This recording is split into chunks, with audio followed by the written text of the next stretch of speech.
All right. Good afternoon, everybody, and thank you very much for joining us today. My name is Natasha Zicafus, and I represent the C4ISR vendors for federal resources. With us today are James Kubik and Brian Tatum from Somewear Labs, and they'll be providing an overview and live demonstration of their satellite hotspot communications solution. Before we start, I'd like to provide a brief overview of who we are as a company. Federal Resources is a solutions provider to our military, our federal government, state and local, law enforcement, and first responders. For many decades, we have partnered and continue to partner with industry-leading companies who provide innovative technology and solutions to our customers, such as Somewear Labs. We have multiple contract vehicles to assist our customers with rapid procurement and total lifecycle solutions. Before I turn it over to James and Brian, if you would just pause with me for a second, and I'd like you to look at the bottom of your screen. You'll see two icons. One is a request for quote, and then the other one is ask a question. At any time during the presentation, if you have a question, please click on the ask a question and write it up so we can all see it. And then once James and Brian are done, they will start going through the questions one at a time. Again, thank you everybody for joining. And James and Brian, I turn it over to the both of you. All right, fantastic. Well, hey, thank you again for having us in today and giving us the opportunity to share out an overview of our capability set. We're going to walk you through a deck here, just going over the broader capability.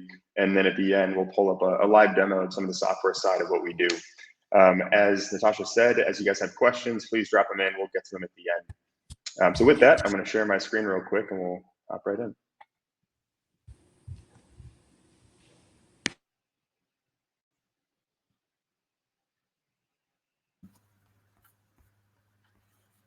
All right, just confirming, can you guys see a screen that says Communicate, Track, Protect? I can see it just fine. And so, Perfect. Yep, so we're all set there. And as I change the slide, you guys all see the slide change? Hopefully that's a yes. All right, so jumping right in, before we go into the actual capability, I wanted to give you guys some context as to Somewear Labs. Who are we? Why are we doing what we're doing? So brief backstory that might not be as relevant to you, but we'll get to what's relevant. So I actually started this company a while back, 4 years ago to be specific, because I lost a friend to a sailing accident, and it was one of those incidents where they had all the right technology they should have had on board that boat. They had an EPIRB, which is a marine grade satellite SOS device. They had marine radios, which is what most people use to call the Coast Guard in an emergency. But they were separated from the boat, and when the boat washed up on shore, those products were found on board the boat. And so this was an event that stuck with me, and I kept thinking, I wish there would have been something that was, small, unobtrusive, always with them, where in that moment of emergency, they could have, gotten that signal out that unfortunately the products they had on board failed them in that situation. And so I share this because while what we'll talk through today is a kind of huge leap from where we started, which was a simple SOS beacon that was small, unobtrusive, always with you, the principles of that event and that incident really stay true to who we are as a company.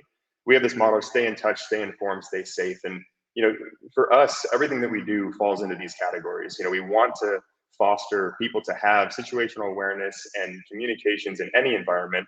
And at the end of the day, whether it's an asset or a person or whatnot, we want to kind of increase the net safety of that operation. So this is a really core piece of how we think about our business and our product suite. And with that, we do still have two sides of the business. So we don't just work with the government. We don't just work on the commercial side. We have two different sides of the business. With our commercial side, we focus a lot on the consumer outdoor environment, as well as enterprise business operations that might be in remote environments, whether it's security team that's moving into an austere environment, whether it's a forestry company that has people going out in the wild and need to maintain their operations. And today, of course, we'll focus on our government side of the business.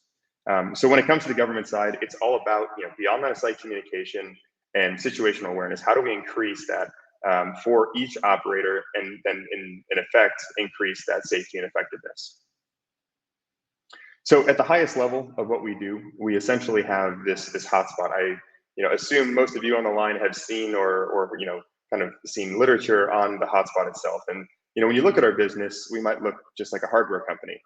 So starting with that, what is this? This is a small satellite hotspot that directly connects to the Iridium constellation, and we are able to pass and receive small packets of data. So this is bidirectional data communication.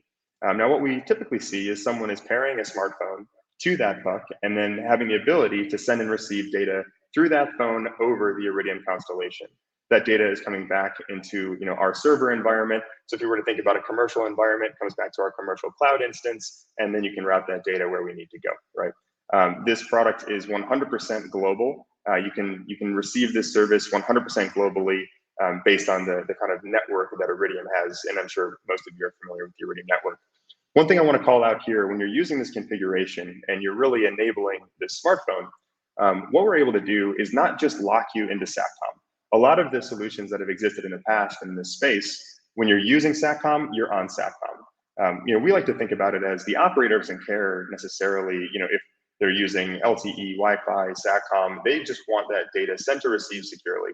And so when you're using our system, you're using our applications, we have a protocol we call smart routing, where we're looking at what is the path of least resistance for that data to be sent to receive.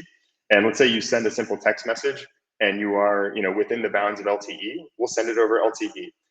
As you move to the fringe of connectivity, it's going to fail over to SATCOM automatically. The operator doesn't have to do anything in that moment. There are three main configurations we're seeing. The first is a simple Blue Force tracker. So on board this device, there is GPS. On board, there's the satellite transmission, and in and of itself, it is a small, compact Blue Force tracker. On the top cap, coming from our roots, as I mentioned at the beginning, there is a protected SOS button. And so in and of itself, without an EUD, without sensors, without anything else, this can track people wherever they're going. It can send that data back to some C2 environment, and it does give that operator the ability to trigger an SOS. That operator also can, we can program our buttons so they can have a little message or toggle tracking or whatever it might be from the device itself as well. Now, the main configuration we're seeing is when you bring a phone or EUD into the mix, and that's when things get a little bit more interesting. Because now we open up, what are the capabilities within that phone, within an app environment that are low bandwidth? I want to caveat, we don't do anything in the high bandwidth side. That's not what this protocol is built for. So as we think about that, in the situational awareness landscape, do you need to be, sharing a marker, sharing a, point of interest, having some text communication, understanding where someone else is? Any of that, we're able to enable that with, again, bidirectional data communication over satellite. Now, the third configuration that we're seeing is a direct pair to a sensor. So thinking about sensor backhaul. This is just an example of a biometric sensor, which I'll speak about a little bit later in the presentation. But we are able to directly wirelessly pair between a sensor and the puck, and then create that sensor backhaul if you're putting a sensor in some remote environment and need to get that data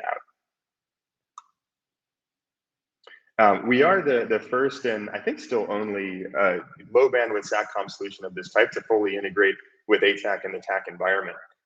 So we'll get into that in the demo, but essentially, what ended up happening was the US government saw what we were doing on our commercial side, and they said, hey, we would love to take that same approach and apply it to Atac in this environment. And so what we were able to do is build a dedicated Atac plugin that then can actually enable the native features of Atac to leverage our satellite protocols, enable that smart routing, enable that bidirectional data transfer in kind of austere environments. Where we're seeing this be really effective is you might have an operation where they're using LTE, and that's great, and then they lose LTE, and their next solution is jumping up to a massive and expensive tactical radio. We kind of fill that void in the middle where you're able to move in that austere environment. You're still able to have, let's call it limited communication or situational awareness, because no high bandwidth, right? But you're still able to understand where is everyone, air to ground communication, sensor backup, whatever it might be, you're able to have that awareness within the TAC environment itself. Now, of course, because we do have a commercial side of the business, there is an interesting opportunity here where we can offer our commercial software to our government customers as well. So we have a web app that is often used as a C2 or common operational picture is often the word used. But what this is essentially a web-based platform where someone can log in, they can start to understand where are all my people, engage with those people via messaging, and we'll get a little bit deeper into that. And then on the dismounted side, we have commercial applications for iOS and Android, and of course our Atac plugin. The really interesting thing here is that all of these are interoperable. And so you could have someone that is running Atac using the plugin that is able to communicate with someone on an iOS app that's from the App Store, that's able to be, watched, kind of have overwatch from the web app and communication between the three of them. So we see a lot of power in that interoperability, especially when we talk about working with, let's say, a partner force of some nature, or a local and state government where they might not have access to Atac, or it might be cumbersome, or whatever it might be. You can spin someone up on a commercial app, but still have some visibility, but protect yourself against what you don't want them to see. As we've worked with more and more government customers, we've realized that the website, that kind of C2 solution, it needed to be more robust than it was. And so we are continually investing in our software platform. And some of the things that we've started to build out are more of the admin capabilities, where I'll be honest, on our commercial side, the person using the web app was typically the spouse back home when someone is out hiking. It's kind of the secondary user. With our enterprise customers and our government customers, it's often a very essential role. It is C2 that is maybe quarterbacking some environment or operation, whatever it might be, and it's an extremely critical piece of that solution.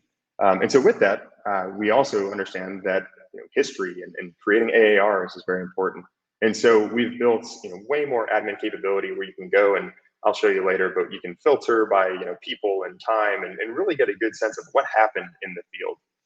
We also have the ability to do over-the-air changes. So let's use a simple example. If you have someone that is out and they're emitting their location every 5 minutes, and something happens, some incident arises, and you need to get more specificity as to exactly where they are, you can actually send an over-the-air command from behind your desk that says, switch to 15-second tracking, or whatever it might be. You want a higher fidelity of tracking there. That is going to go through the satellite network down to that remote asset. It's going to change the status of that asset. You're going to start getting that faster cadence. Do the same thing with, let's say, battery reporting, where you want to understand what's the battery life of these deployed assets. And then we also understand that while we're going to continually invest in our software platform, oftentimes the customer has another solution that they want. We have existing APIs and SDKs that we've worked with customers on. I mean, that's how we integrated with Atac as quickly as we did. But there are other solutions that we've integrated with on the commercial side. We just launched a partnership with Onyx Maps, which is the largest hunting app in the app stores.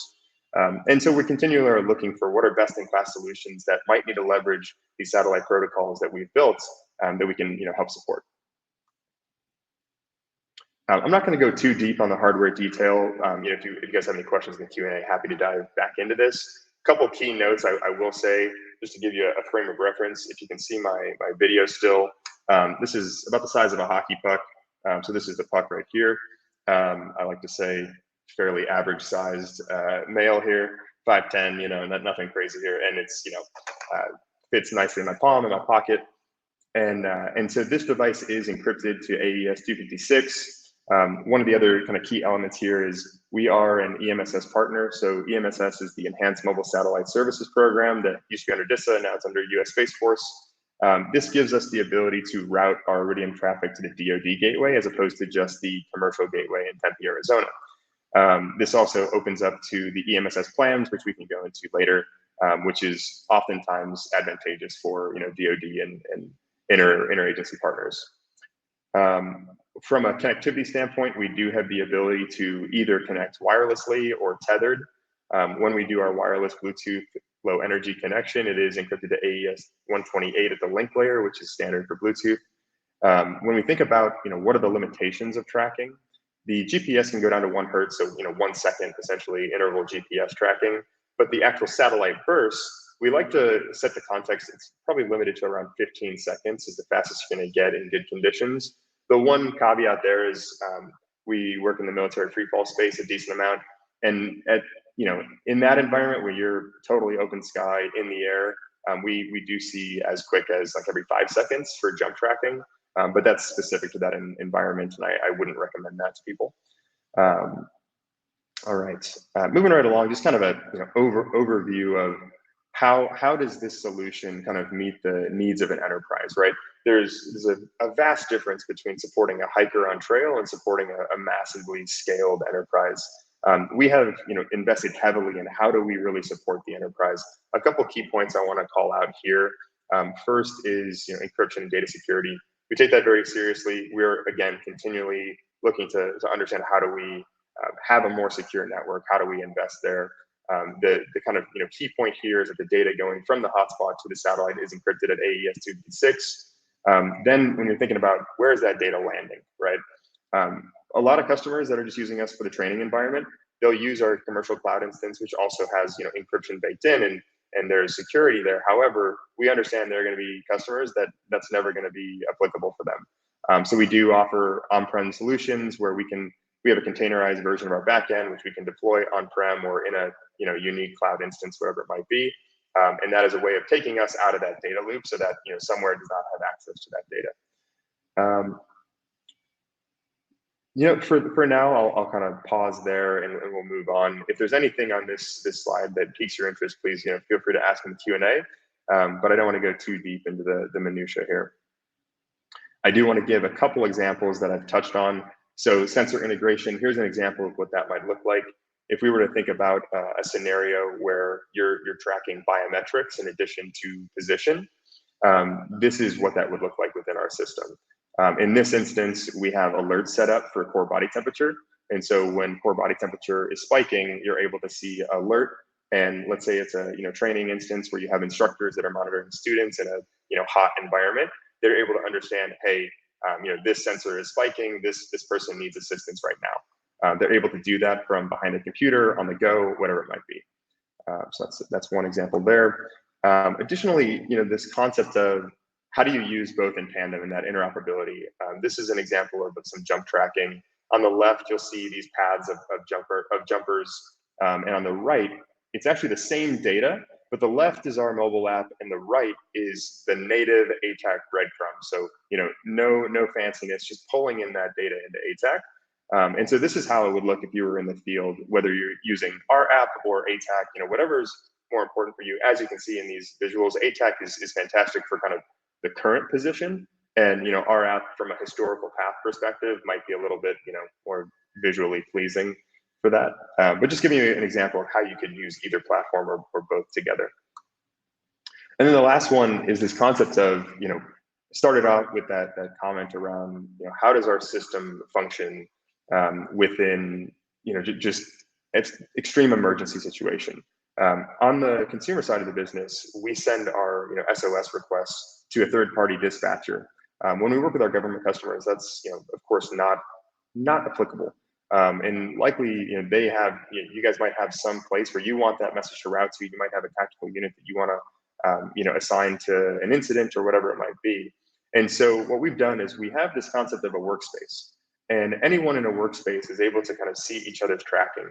In the instance of an SOS, we broadcast that out to the workspace. So in this, you'll see the call sign Storm sent out some SOS, and you see that there are call signs around him, or at least they were recently around them, that they might want to go help out immediately before the tactical unit's able to help out. So this is just a way of kind of communicating that data out. Instead of going to a third-party dispatcher, show anyone nearby, hey, I can jump in, I can help on this SOS event.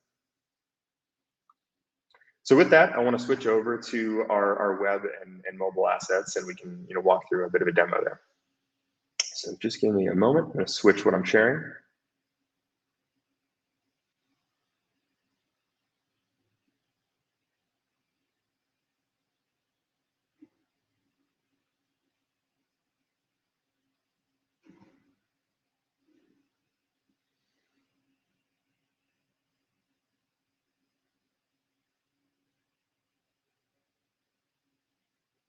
All right. Can you guys see the screen? It says messages on the top left side. There's going to verbal yes from someone. Yes. All right, thanks. All right, so this is our web application, and this is just a total test account, so none of the data is real. This is just us kind of playing around back and forth. And so it says somewhere demo. This is, of course, not real data, not real SOS events, but I just want to give you a sense of what this would look like. So in the top left, what you're seeing here, this is the Workspace chat. So again, I mentioned that, we create this kind of closed workspace where, there's an invite that needs to happen. You set up your username and password. Now you're invited to this workspace. When you're in this workspace, you're able to have this group chat capability. So, you can go up, you can see the different call signs that are sending messages, pretty standard messaging application. And if you go over here, you can see here are all the users that are part of this workspace. And so you also have the ability to go and have direct messages as well. So if you wanted to pick one person, you could have a one-to-one conversation. So again, nothing crazy here, just a standard messaging application. What you want to note here is that this is functional across, right now we're on the web, so you would always have a centralized internet connection. But if you had people out in the field, they're sending satellite messages in, you're able to receive those. And when you send messages out, they're able to receive that as well. This is a way of doing a broadcast capability, right? Where if you need to tell everyone in the workspace something, you send that message in here and everyone in the workspace gets it. If only one person needs it, do a direct message. James, I don't mean to be rude enough, but is there any chance you could enlarge the screen just a little bit? I mean, is this something that it's just a little hard to see for some of the attendees? So I just want to make sure they see exactly what. Okay, thank you very much. Yeah, no problem. Is this, can you see this? Is that a little bit better? So this is just kind of zooming in natively. Sorry about that. So yeah, anyway, just kind of showing the zoomed in version here. And then if you were to kind of switch over and say, okay, messaging, pretty straightforward. If you want to see, what does the map kind of look like and what does this environment look like? I'm going to zoom all the way out. Sorry, we're out in, I'll give you an example, abroad, because this is a global product. So what you're seeing here is, complete map. You see that we have some active or somewhat active hotspots in this zone. So I'm going to click in. We're going to see what's going on here. Before I go too deep, I want to note something. This is built to show recency. And so I hope you can see it. It might be a little too zoomed out, but there are these faint circles, around here. These are showing that at one point in time in the past, there was an asset tracking in this location. A lot of services, they completely decay off all the data.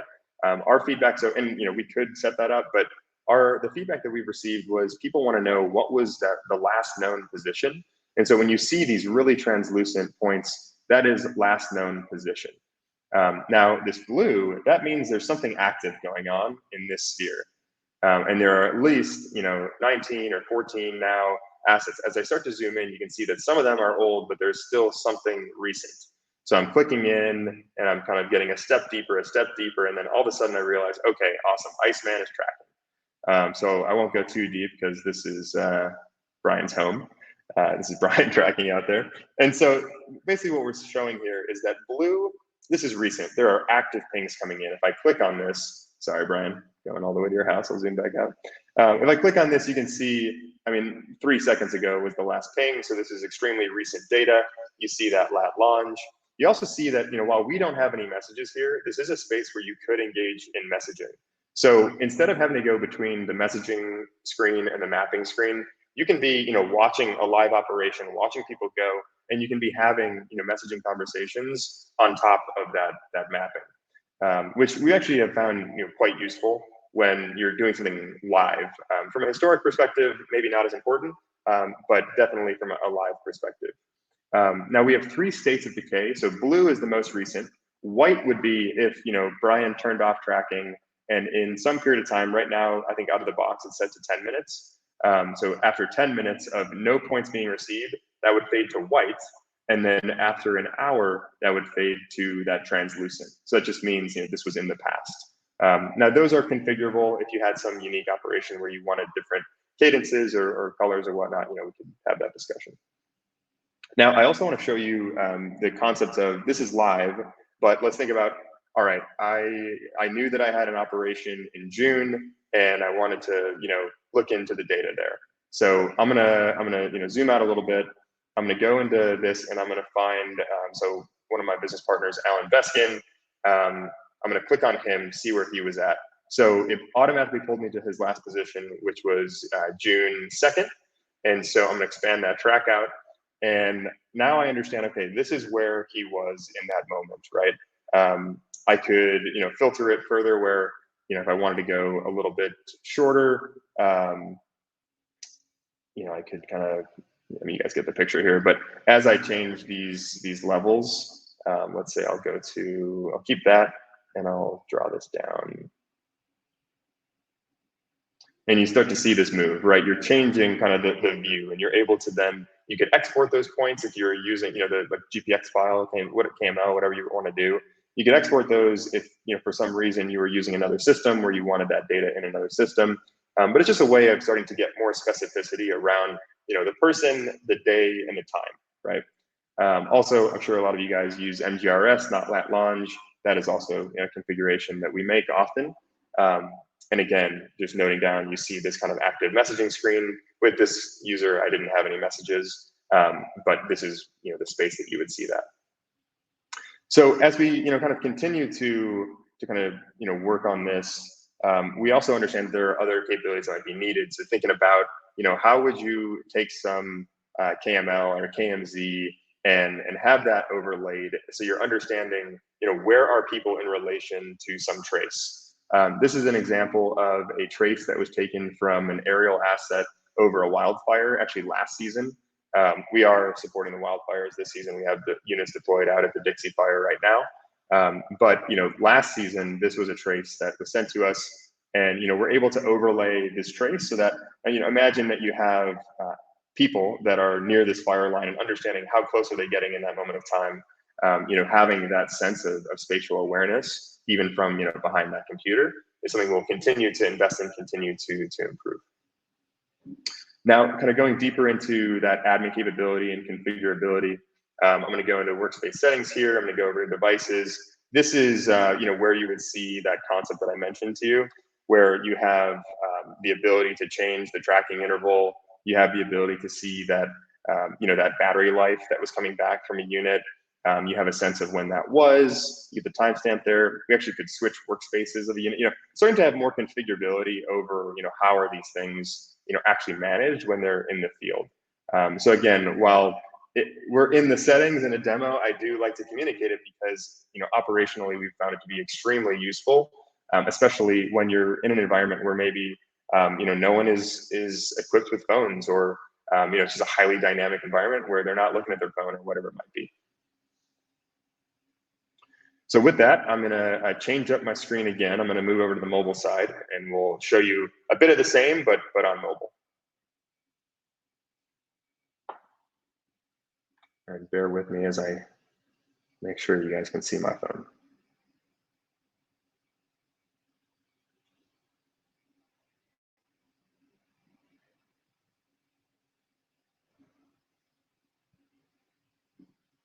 Okay, should be in business here.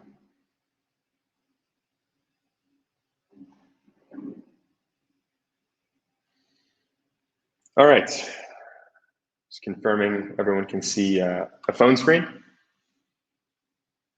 Beautiful.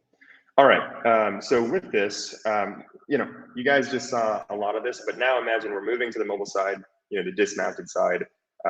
I have Alan right up here in Tel Aviv, where I had those tracks before.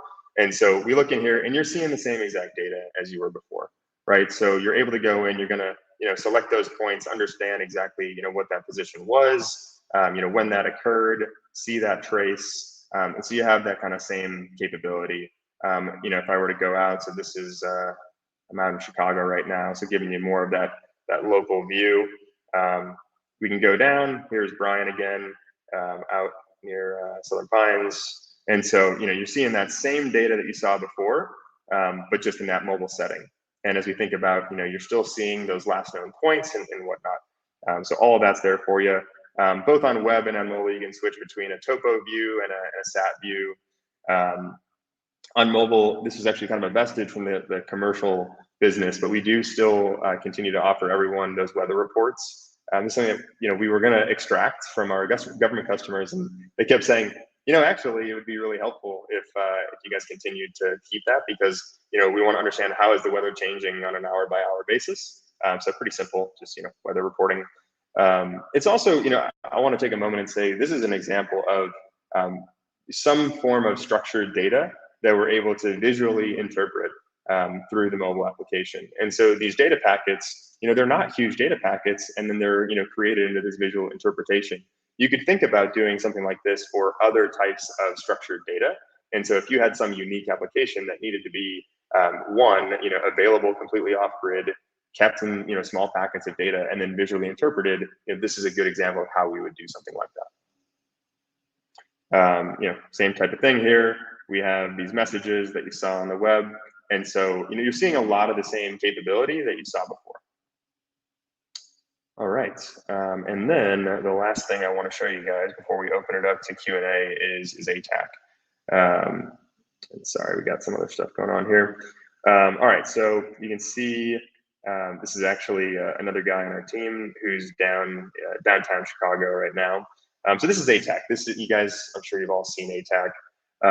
What I want to show here is you pull open the plugin, and we're in the Somewear demo workspace, and now you're seeing that same data that we saw before.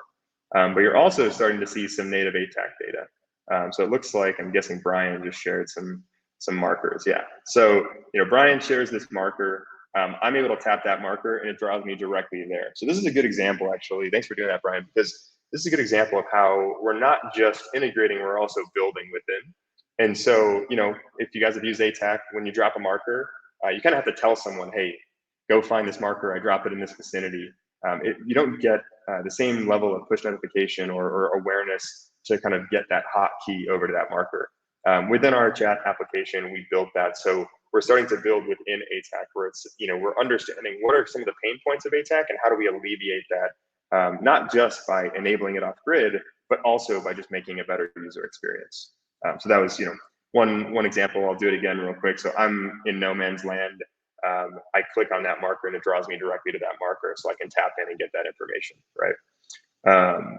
You have the ability to configure different things. So in the same vein, when I would be paired to a hotspot, I could change my tracking interval manually, or turn tracking on or tracking off, change workspaces if I needed to, get just information about what's going on the device and within your plugin. I also want to mention that Brian sent that marker. That was just a native marker. So that's just going into the native plugin like anyone else would do, and then broadcasting that to the Somewear workspace. Okay, so again, fairly straightforward, but I just want to communicate how you are seeing that same level of messaging on the web, on iOS, and on Atac, kind of giving that cross compatibility. And that is pretty much everything that I wanted to show you guys today before we open it up to Q&A. So if it works for you guys, I'd love to move over to a Q&A.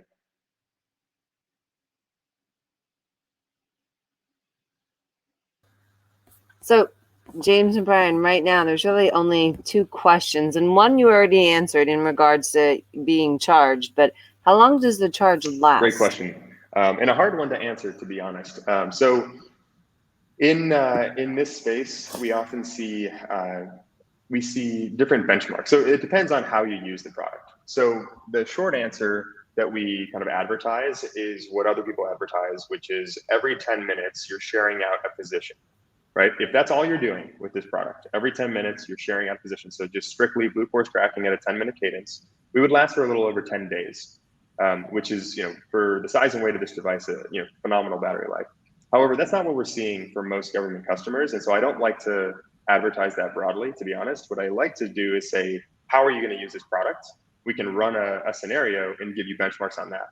So to give you some benchmarks on what we see, if you were using Atac and you had 12 guys in the field, and everyone is emitting location, and everyone is also receiving each other's automated tracking, which I want to pause there and communicate what that means. So what a lot of the solutions do is they just do Blue Force tracking. So you're one node, you're out in the field, and you exfil that position point, right? That's it.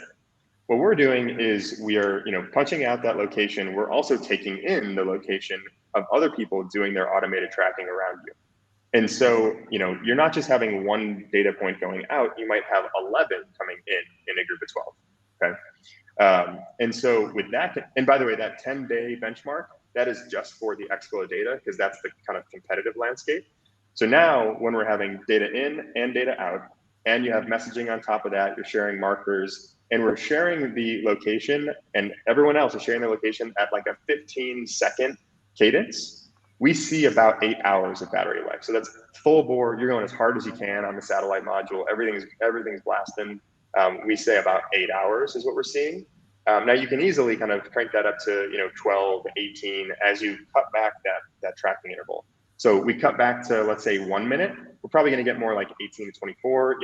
It really also depends on what environment are you in. Do you have great line of sight to the sky, or are you in an urban environment where it's pretty tough to get line of sight to the sky? That's going to impact your battery life as well.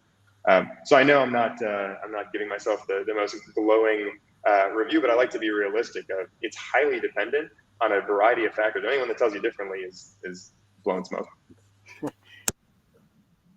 And then there's two other parts to this as well. When you're working with an EUD and you're using Atac, if both devices are not plugged in and you're just going off internal power, our puck will outlast your EUD.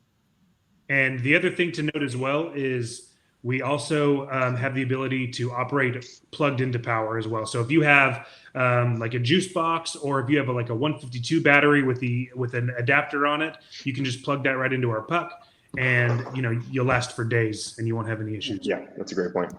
And we see that all the time where someone says, I'm going to take a small battery pack and I'm not even going to think about this, and I'm going to keep it at 15 seconds and not care about my usage. All right, thank you, gentlemen. The next question we have is, somebody asked, if you are running operations in multiple cities and each area has a different mission name, can the HQ C2 see everyone, but secondary C2 in each city see only their own folks? Great question. So there, hypothetically, yes. And the way that we would do that is on the implementation. So we wouldn't have everyone in the same workspace. Maybe we would give that C2 the ability to have one kind of parent workspace, or we would just give permissions between multiple workspaces. But the way that we think about it is a workspace is kind of that closed operation, right?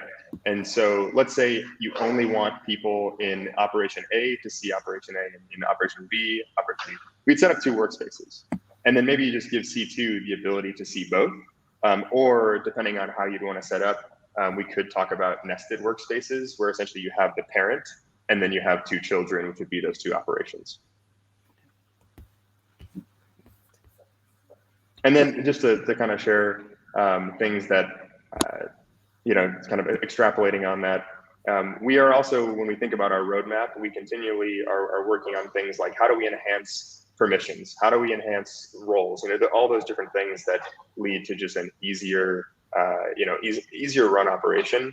Where I mentioned partner courses, and I think this is a great example where you might have a workspace where you say, no, I want everyone in a workspace, but I want these assets to have different permissions. That actually doesn't exist right now out of the box, but it is something that's on the roadmap that we're building, where just making it a little bit easier to say this set of users is in the same workspace, but they have a different set of permissions and visibility.